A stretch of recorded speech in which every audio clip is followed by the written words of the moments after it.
Hello and welcome to this latest weekly market recap for the week ending Friday, March 20th, 2026.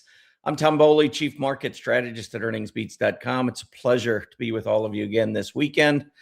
Another rough week in the market, no doubt. We had the producer price index come out on Wednesday of this past week, and it was much hotter than expected.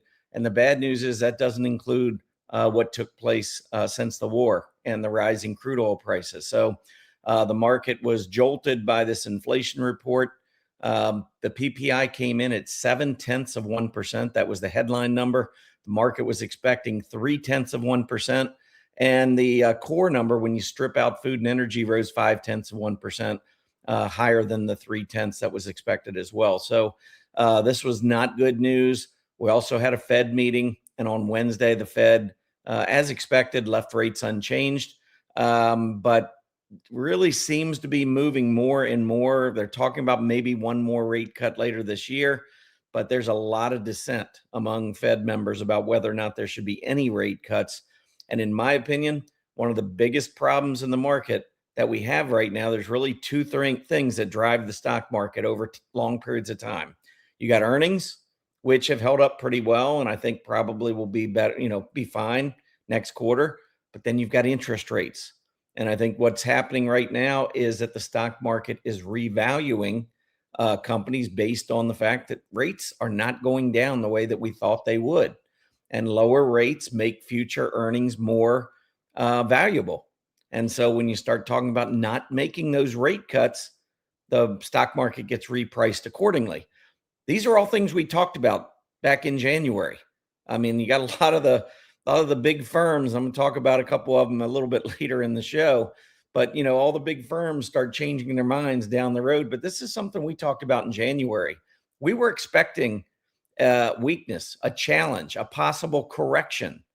The Russell 2000 hit a 10% drop this past week. The Russell 2000 small cap index is in correction territory. The mid caps right on the verge of correction territory. The NASDAQ not much further to go. S&P 500 a little bit more to go, but a big breakdown, not only on the S&P 500 this past week, but across many areas of the market. Areas that had been, holding up well and had produced really solid gains for investors while the market's been weak, like gold, really struggling. Bond prices falling last week, sending yields higher. All of this, we're going to go over it all. But let's take a look at the action from last week and go from there. So we had the transports lead the market last week. Here was something that went higher last week, transports. But remember, transports had been very weak over the last few weeks. So I think maybe we got a little bit of a relative dead cat bounce, maybe. Transports gaining 0.2%, but everything else red. S&P 400 mid-cap index down 1.34%. Russell 2000 down 1.6%. S&P 500 down 1.9%. NASDAQ 100 almost 2%. And the Dow Jones was the laggard, dropping a little more than 2.1% on the week. Let's take a look at those charts. First, we got the Dow Jones. Dow Jones coming down, testing the low from back all the way in October and almost retested in November, but you can see that's a pretty big level. So no breakdown there, but getting close. One thing that I've put on these charts, I'm going to show you, 10% correction level is put in here with this horizontal line, the black horizontal line. So you can see the Dow Jones actually went down and touched its 10% correction. And also, if you recall, 45,000 is where we made a major breakout on the Dow Jones. So we are back testing, or almost testing, a very key support area on the Dow. Next up, S&P 500, 10% correction will be 6,300.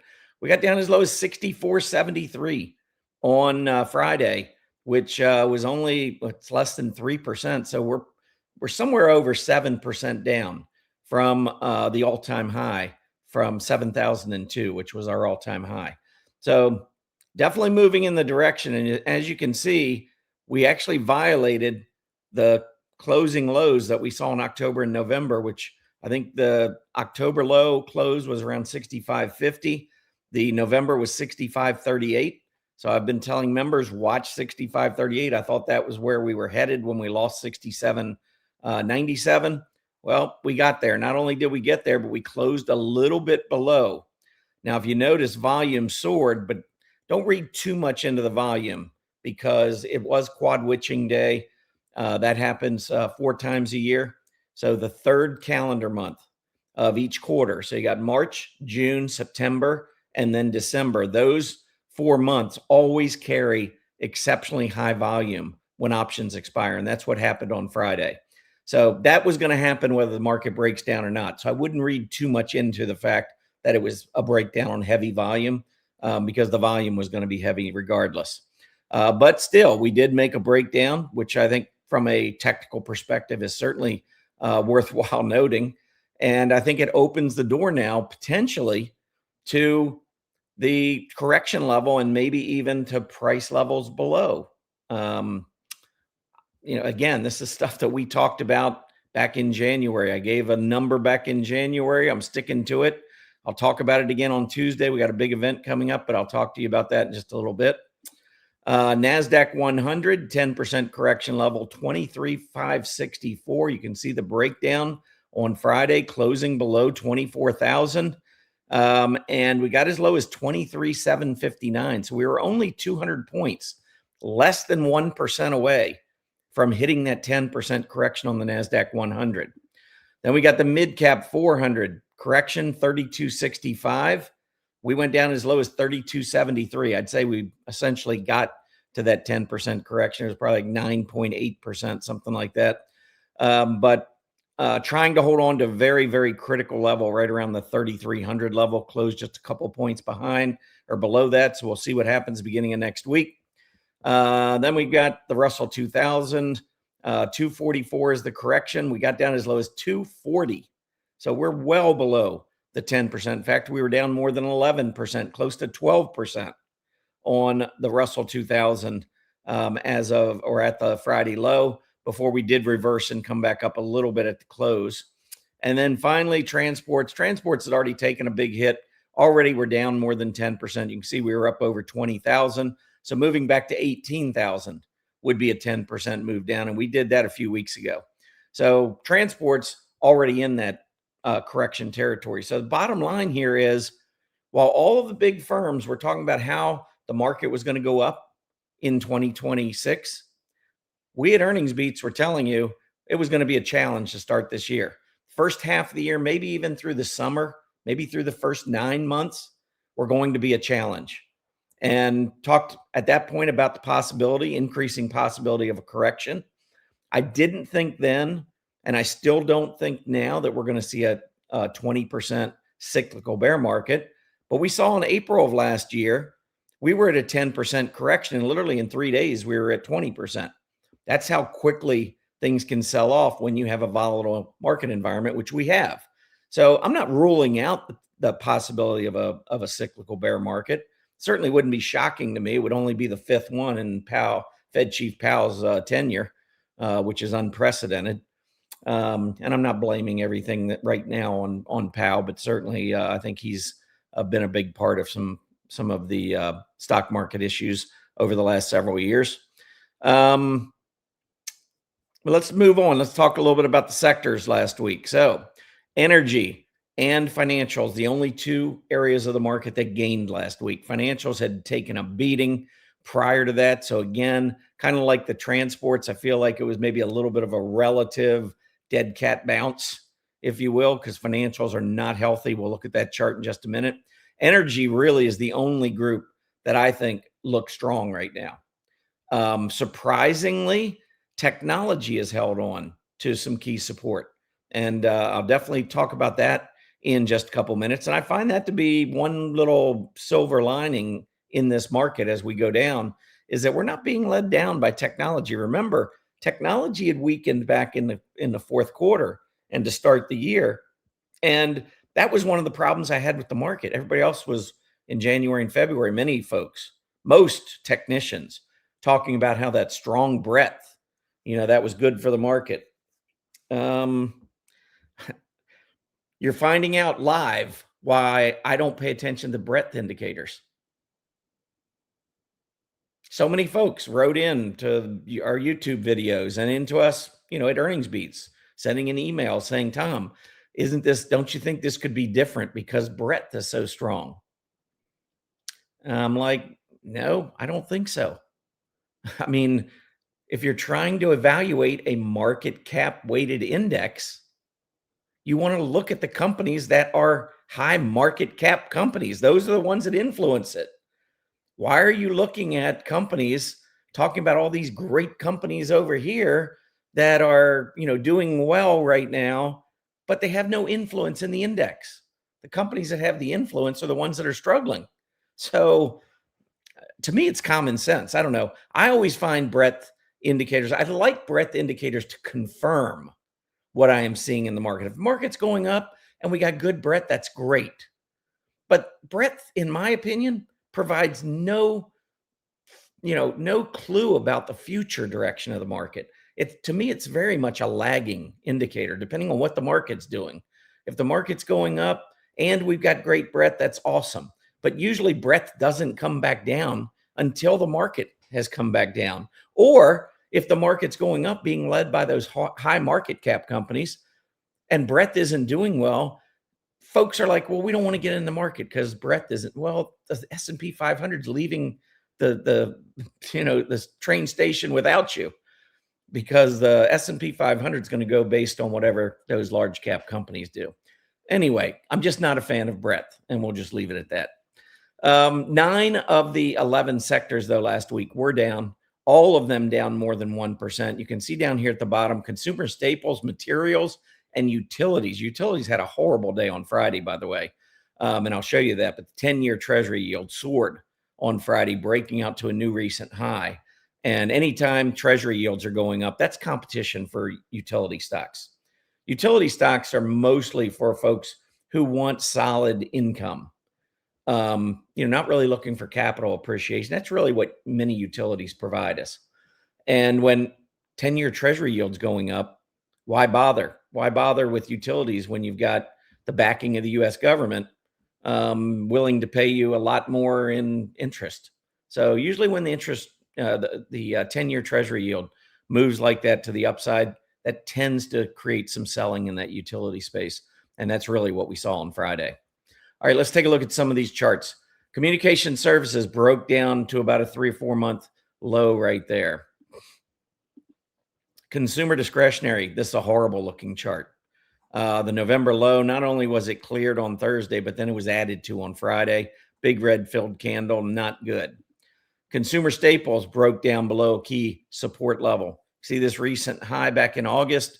We broke out. We held it multiple times at the end of January 2026, took off from there, came back down, tested that 82 level, and then broke below it on Friday. Energy, this is, like I said, strongest area, but even there's cracks in this foundation as well. I love the relative strength. I love the price action. It's holding above the 20-day, which is rising above the 50-day. Those are all good things, but we are starting to see a little wear and tear in the afternoons, where we're seeing some selling, which in turn is sending the AD line down. So there's a lot more selling taking place than what you might think looking at the charts. So I'm not sure how much longer energy holds up. I still completely agree it's the strongest area of the market. And if I were in individual stocks, I'd probably continue to hang on. Just make sure you keep your stops in play in case that group starts to struggle a little bit. Financials, this is what I was talking about, already made the big breakdown. So last week, we kind of went sideways, finished up a little bit for the week, but I'm not seeing anything that looks particularly healthy right here. Healthcare, this was another big head fake back at the end of February. Had this breakout the last trading day, and then, of course, the war broke out. And since the war broke out, healthcare has been going down as fast as any other area in the market. We have fallen from over 160 down to 144 and change on Friday. That is roughly a 10% correction. Industrials up near 180, falling back almost to 160 again, 10% correction. Materials, double top up near 54, now down trading on Friday below 47, more than a 10% correction in materials. So we're seeing this correction activity literally almost across the board. Real estate, big breakdown on Friday. The interesting part is that last week we got this news of higher inflation. And when I think of some of the hedges, if you're worried about inflation, some of the hedges, gold, now I'm going to show you a chart in a minute, but gold's down $1,000 an ounce from its recent high. Had a horrible week last week, even with the higher inflation. Real estate normally is an inflationary hedge. The stock or the group as a whole, the XLRE, the entire sector, down over 3% on Friday. And you can see from the high on Tuesday, it was over $43. It was probably down somewhere in the neighborhood of about 7% or so from the high on Tuesday morning to where we closed on Friday. So much for the inflation hedge. Real estate taking a big hit last week. Technology. This is the one that actually continues with all the weakness and all the selling. Not a breakdown on technology. Things that make you go, and this is one of those areas. I mean, I was worried about the market at the beginning of the year because technology was not breaking out when the S&P 500 was. That was giving us some signs that many growth areas were weakening. Recently, we're seeing a little bit of a flip in that, which makes it very interesting as the market keeps going lower. And talk about that more in just a little bit. And one other group, utilities. Utilities took a big hit on Friday. And this is a group that I have favored and personally invested in. So that was not a good feeling on Friday. I don't expect 10-year Treasury yields to continue going up the way they did on Friday. And the overall market did fall. So believe it or not, the relative strength of utilities, I believe, is still slightly positive for the month of March. And one thing that we've talked about is that March historically has been a very, very strong month for utilities. So this is going to be a group I'm going to watch pretty closely next week to see if we get any kind of a move back to the upside. I think it's probably going to take the 10-year Treasury yield, however, to pull back somewhat. If the 10-year Treasury yield keeps going up, I would suspect that we'll see more weakness in utilities. All right, 10-year Treasury yield. So here was the 10-year Treasury yield, what I was talking about. Look at that big move on Friday, jumped 10 basis points. Actually, I think from the prior close, maybe about 12 basis or 11 basis points, 1.1% there, jumping up to 4.39% from 4.28. And you can see that now moves the 10-year Treasury yield to its highest level since the beginning of August.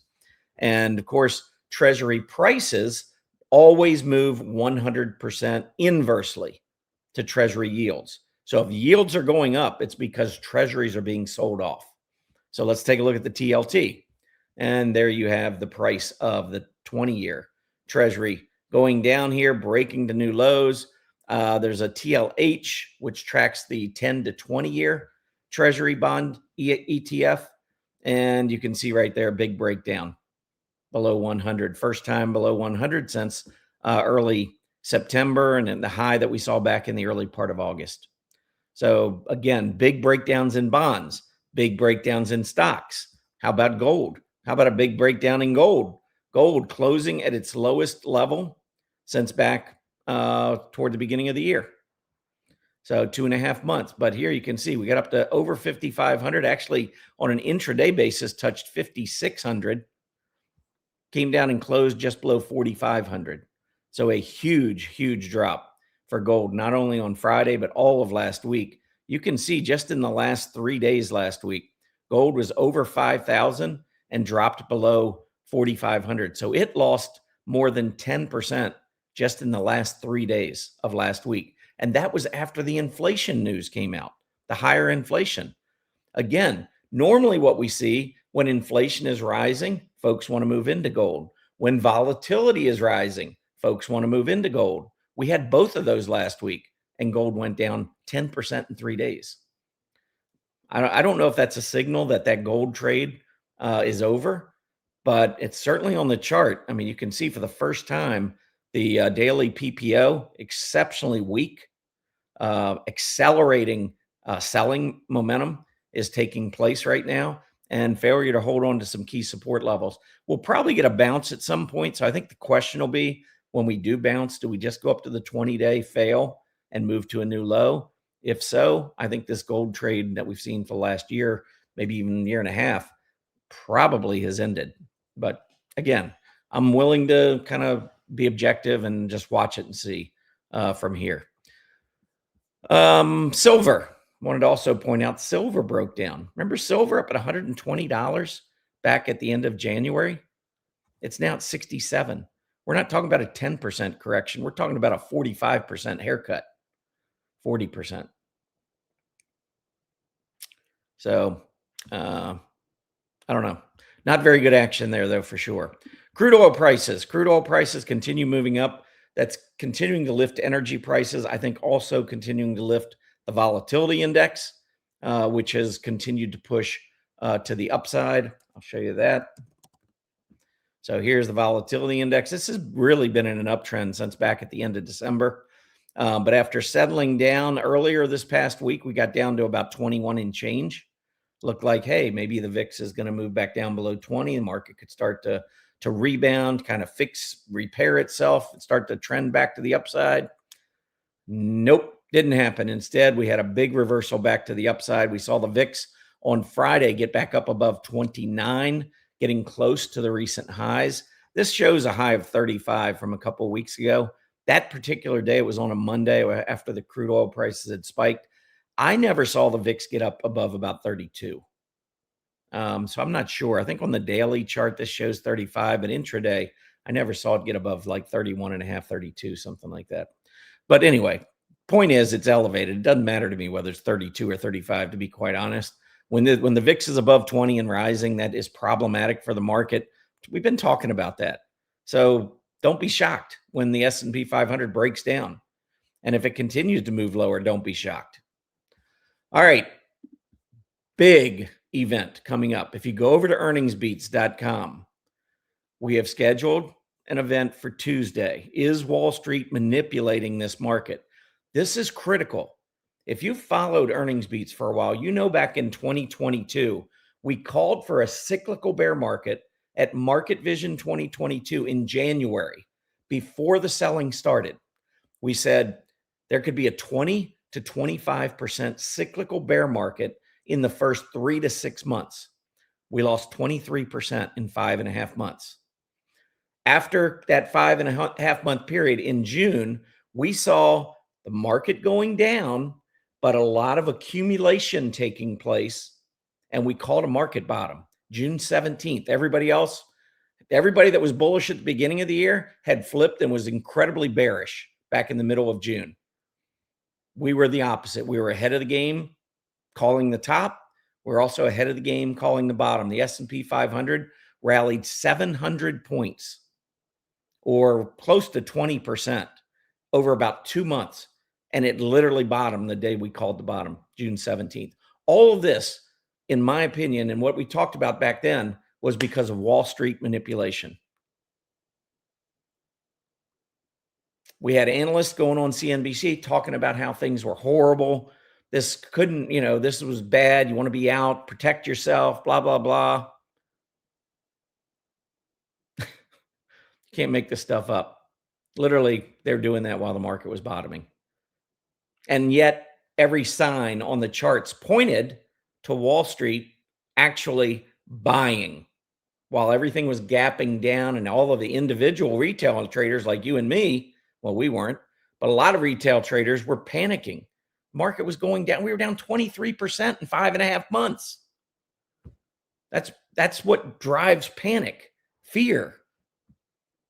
And yet, while all that was happening and we were seeing these huge gap downs, we were seeing intraday buying. And we talked about manipulation back then. I said, this market's being manipulated. So the question is, are we being manipulated again? We called the bottom in 2025, almost on the bottom, a couple of days after the bottom. But the way it rallied back, I was like, this is it. And it was because Wall Street was buying everything we wanted to sell. They were willing to buy. So the manipulation happened again. Call it manipulation 2.0. It's probably more like 122.0, but we'll call it 2.0. And so the question now is, are we being manipulated again? Is this move to the downside an opportunity for Wall Street to get our shares cheap again? That's how they make their money. Listen, what good does it do them to tell us ahead of time that the market's going to go down?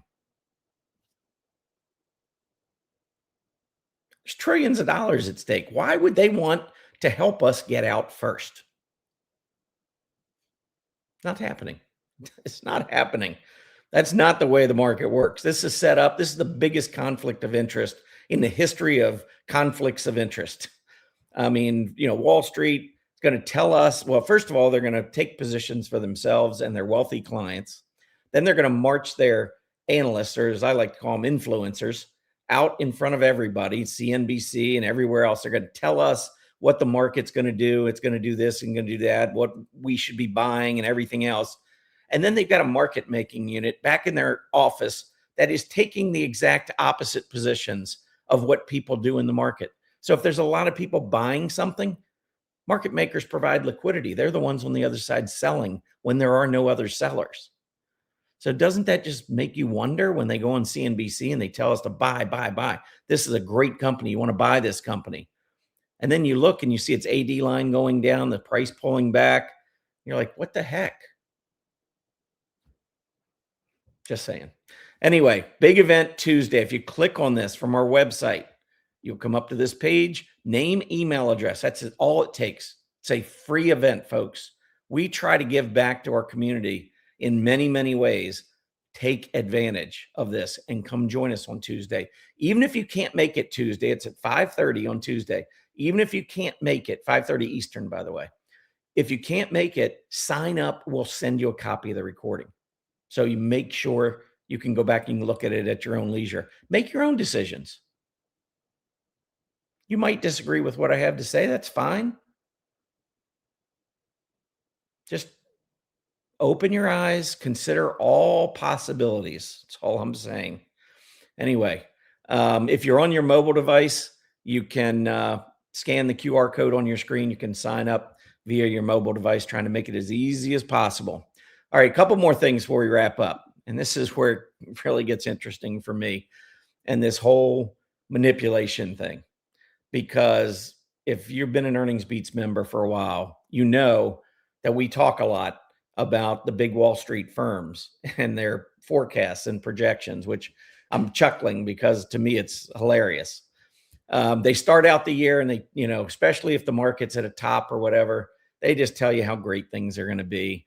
And then when the market falls apart, they're right there at the bottom to rescue you and tell you they're cutting their forecast. A lot of good that did. Look at this. I can't make this stuff up.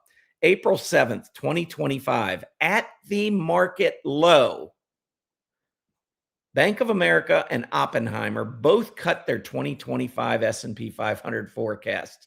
They couldn't have picked a better day, or a worse day, depending on how you're looking at it. We talked about in the beginning of 2025, a correction at Market Vision 2020, at 2025. It was in January of 2025. And when we kept going higher, I think it was the end of January 2025, I told members I'm going all cash. All cash. It's like, it is not worth the risk to be in this market anymore. Wall Street wasn't telling us anything. But 3 weeks later, after going up just a little bit higher, setting an all-time high, look at what the market did. Follow the money. Don't follow the lips of these analysts. Don't listen to CNBC. Don't listen to media. Follow the charts. That's what we teach. And we're going to talk about it again on Tuesday, how you can follow the charts. Said the same thing this year on this move up right here at going into 2026. I said, we got problems. We got a challenge. I didn't look for a big drop, and I'm still not, although I'm, it may happen. That sometimes when you get the volatility up into the 30s and so forth, selling is impulsive. It's not rational. It's hard to say what's going to happen when everyone's irrational. So I don't know whether or not this is going to morph. I don't believe it's going to the extent that it did in April of last year, but we potentially still have downside action, and especially with this volatility index up. But what's interesting is on Thursday, so after at the bottom of 2025, that's when we started seeing some of the forecast being cut on Wall Street, which is comical. Up here, everything's peachy according to Wall Street, but after you drop 20%, now we're going to cut our forecast. Yay, good job. Anyway, so Thursday, JP Morgan comes out. Now remember, back at the beginning of the year, Yahoo Finance did a survey of all these firms out there, Wall Street firms. 21 analysts were surveyed. 21 analysts said we were going higher back at the beginning of the year. We said it's going to be a challenging year. We got potential correction coming. Now we roll over and we come down and we're on our way to a correction here. Obviously already hit a correction in some areas. And on Thursday, JP Morgan cuts their forecast on the S&P 500. Again, where were they in January and February? Why now? Why? This is the way the game is played. It's an emotional game. They play with our minds, follow the charts. And that's what we're going to talk about on Tuesday. So make sure you're there. Let me just show you, just so you don't think I'm making this up. Look at the date here, March 19th, 2026. JP Morgan cuts official S&P 500 forecast, noting rising recession risk from oil shock. Now, one thing we can't predict at the beginning of the year, and I always say this, I don't know what the news stories are going to be. There will be some news stories that will accompany a drop in the market. I don't know what they're going to be. I don't have that kind of a crystal ball. The charts don't tell me that. The charts just tell me when Wall Street is moving out of something. Shows me the intermarket rotation, things that I would do if I was preparing for a market drop. So while they're telling us how great things are going to be, they're actually positioning for something much worse. And then it goes down, and then there are friends. They come in and they warn us after the fact. Whoa, we're cutting our forecast. We don't think it's going to be nearly as strong as we thought before. Sorry. But hey, we're right there with you. Let me show you this one. This is the one that gets me. This was April 7th, 2025. Bank of America Oppenheimer, latest on Wall Street to slash S&P 500's annual target.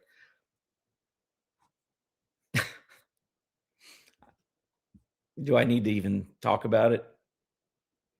These are the firms that we're all listening to on CNBC. After a 20% drop, they are now ready to slash their target. Sorry, we didn't think it's not going to be nearly as good as we thought it was going to be.